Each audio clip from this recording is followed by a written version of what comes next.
Correction for this chapter. In mathematical formulae, instead of I, hear 1. Recording by Kelly Basher.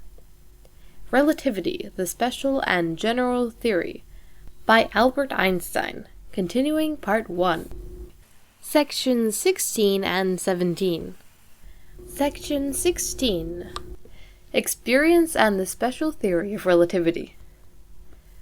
To what extent is the special theory of relativity supported by experience? This question is not easily answered for the reason already mentioned in connection with the fundamental experiment of Fizeau. The special theory of relativity has crystallized out from the Maxwell-Lorentz theory of electromagnetic phenomena. Thus, all facts of experience which support the electromagnetic theory also support the theory of relativity.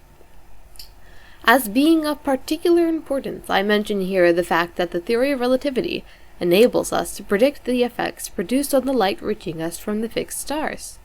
These results are obtained in an exceedingly simple manner, and the effects indicated, which are due to the relative motion of the Earth with reference to those fixed stars, are found to be in accord with experience. We refer to the yearly movement of the apparent position of the fixed stars, resulting from the motion of the Earth round the Sun, aberration, and to the influence of the radial components of the relative motions of the fixed stars with respect to the Earth on the color of the light reaching us from them.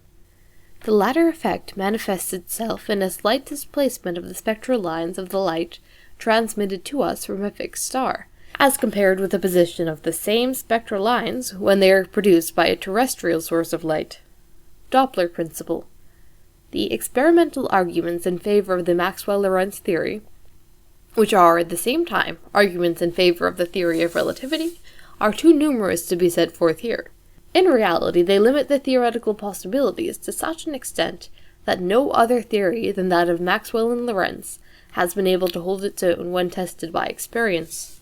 But there are two classes of experimental facts hitherto obtained which can be represented in the Maxwell-Lorentz theory only by the introduction of an auxiliary hypothesis, which in itself, i.e., without making use of the theory of relativity, appears extraneous. It is known that cathode rays and the so-called beta rays emitted by radioactive substances consist of negatively electrified particles, electrons of very small inertia and large velocity. By examining the deflection of these rays under the influence of electric and magnetic fields, we can study the law of motion of these particles very exactly. In the theoretical treatment of these electrons, we are faced with the difficulty that electrodynamic theory of itself is unable to give an account of their nature, for since electrical masses of one sign repel each other, the negative electrical masses constituting the electron would necessarily be scattered under the influence of their mutual repulsions, unless there are forces of another kind operating between them, the nature of which has hitherto remained obscure to us. Footnote. The general theory of relativity renders it likely that electrical masses of an electron are held together by gravitational forces. End footnote.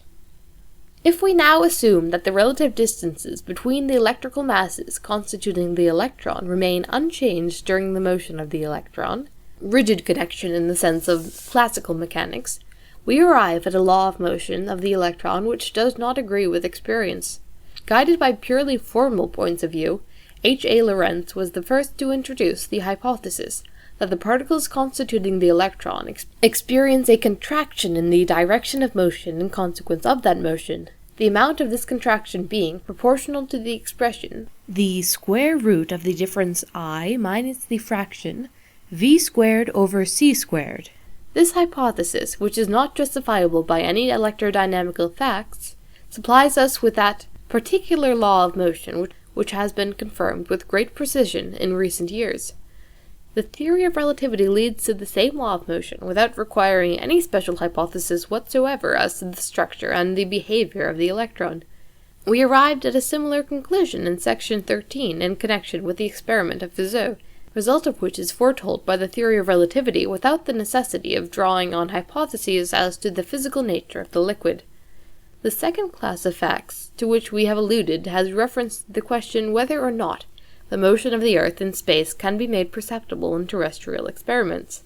We have already remarked in section 5 that all attempts of this nature led to a negative result. Before the theory of relativity was put forward, it was difficult to become reconciled to this negative result, for reasons now to be discussed.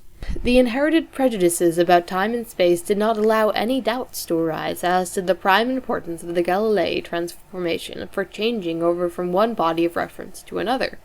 Now, assuming that Maxwell-Lorentz equations hold for a reference body K, we then find that they do not hold for a reference body K' moving uniformly with respect to K. If we assume that the relations of the Galilean transformation exist between the coordinates of K and K', it thus appears that of all Galilean coordinate systems, one, K, corresponding to a particular state of motion, is physically unique. This result was interpreted physically by regarding K as at rest with respect to a hypothetical ether of space. On the other hand, all coordinate systems K' moving relatively to K were to be regarded as in motion with respect to the ether. To this motion of K' against the ether drift relative to K', were assigned the more complicated laws which were supposed to hold relative to K'. Strictly speaking, such an ether drift ought also to be assumed relative to the Earth, and for a long time the efforts of physicists were devoted to attempts to detect the existence of an ether drift at the Earth's surface. In one of the most notable of these attempts, Michelson devised a method which appears as though it must be decisive. Imagine two mirrors so arranged on a rigid body that the reflecting surfaces face each other. A ray of light requires a perfectly definite time t to pass from one mirror to the other and back again, if the whole system be at rest with respect to the ether. It is found by calculation, however, that a slight different time t' is required for this process, if the body, together with the mirrors, be moving relatively to the ether. And yet another point, it is shown by calculation that for a given velocity v with reference to the ether, this time t' is different when the body is moving perpendicularly to the planes of the mirrors from that resulting when the motion is parallel to these planes. Although the estimated difference between these two times is exceedingly small, Michelson and Morley performed an experiment involving interference in which this result should have been clearly detectable. But the experiment gave a negative result, a fact very perplexing to physicists. Lorentz and Fitzgerald rescued this theory from this difficulty by assuming that the motion of the body relative to the ether produces a contraction of the body in the direction of motion, the amount of contraction being just sufficient to compensate for the difference in time mentioned above. Comparison with the discussion in section 12 shows us that from the standpoint also of the theory of relativity, this solution of the difficulty was the right one. But on the basis of the theory of relativity, the method of interpretation is incomparably more satisfactory. According to this theory, there is no such thing as a specially favored, unique coordinate system to occasion the introduction of the ether idea, and hence there can be no ether drift, nor any experiment with which to demonstrate it. Here the contraction of moving bodies follows from the two fundamental principles of the theory without the introduction of particular hypotheses, and as the prime factor involved in this contraction we find not the motion in itself, to which we cannot attach any meaning, but the motion with respect to the body of reference chosen in the particular case in point. Thus, for a coordinate system moving with the Earth, the mirror system of Michelson and Morley is not shortened, but it is shortened for a coordinate system which is at rest relatively to the Sun. End of section 16. Section 17. Minkowskis' four-dimensional space. The non-mathematician is seized by a mysterious shuddering when he hears of four-dimensional things, by a feeling not unlike that awakened by thoughts of the occult. And yet there is no more commonplace statement than that the world in which we live is a four-dimensional space-time continuum. Space is a three-dimensional continuum. By this we mean that it is possible to describe the position of a point at rest by means of three numbers, or coordinates, x, y, z, and that there is an indefinite number of points in the neighborhood of this one, the position of which can be described by coordinates such as x sub 1, y sub 1, z sub 1, which may be as near as we choose the respective values of the coordinates x, y, z of the first point. In virtue of the latter property, we speak of a continuum, and owing to the fact that there are three coordinates, we speak of it as being three-dimensional. Similarly, the world of physical phenomena, which was briefly called world by Minkowski, is naturally four-dimensional in the space-time sense, for it is composed of individual events, each of which is described by four numbers, namely 3 space coordinates x, y, z, and a time coordinate, the time value t. The world is, in this sense, also a continuum, for to every event there are as many neighboring events, realized or at least thinkable as we care to choose, the coordinates x1, y1, z1, t1, of which differ by an indefinitely small amount from those of the events x, y, z, t originally considered.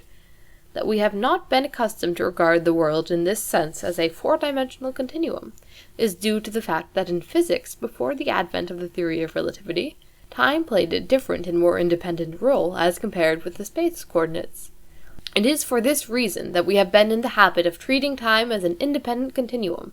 As a matter of fact, according to classical mechanics, time is absolute, i.e., it is independent of the position and the condition of the motion of the system of coordinates. We see this expressed in the last equation of the Galilean transformation. T prime equals t. The four-dimensional mode of consideration of the world is natural on the theory of relativity, since according to this theory time is robbed of its independence. This is shown by the fourth equation of the Lorentz transformation. T prime equals the fraction in which the numerator is t minus the fraction vx over c squared, and the denominator is the square root of the difference I minus the fraction v squared over c squared.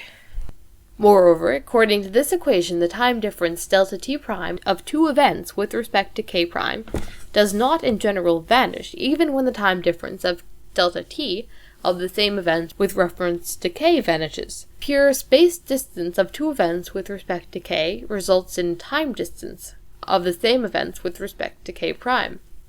But the discovery of Minkowski, which was of importance in the formal development of the theory of relativity, does not lie here. It is to be found rather in the fact of his recognition that the four-dimensional space-time continuum of the theory of relativity, in its most essential formal properties, shows a pronounced relationship to the three-dimensional continuum of Euclidean geometrical space. Begin footnote. Compare the somewhat more detailed discussion in Appendix 2. End footnote. In order to give due prominence to this relationship, however, we must replace the usual time coordinate t by an imaginary magnitude, square root of negative I, ct proportional to it. Under these conditions, the natural laws satisfying the demands of the special theory of relativity assume mathematical forms in which the time coordinate plays exactly the same role as the three space coordinates. Formally, these four coordinates correspond exactly to the three space coordinates in Euclidean geometry. It must be clear even to the non-mathematician that as a consequence of this purely formal addition to our knowledge, the theory perforce gained clearness in no mean measure. These inadequate remarks can give the reader only a vague notion of the important idea contributed by Minkowski. Without it, the general theory of relativity, of which the fundamental ideas are developed in the following pages, would perhaps have got no farther than its long clothes. Minkowski's work is doubtless difficult of access to anyone inexperienced in mathematics, but since it is not necessary to have a very exact grasp of this work in order to understand the fundamental ideas of either the special or the general theory of relativity, I shall at present leave it here, and shall revert to it only towards the end of Part 2. End of Section 17. End of Part 1.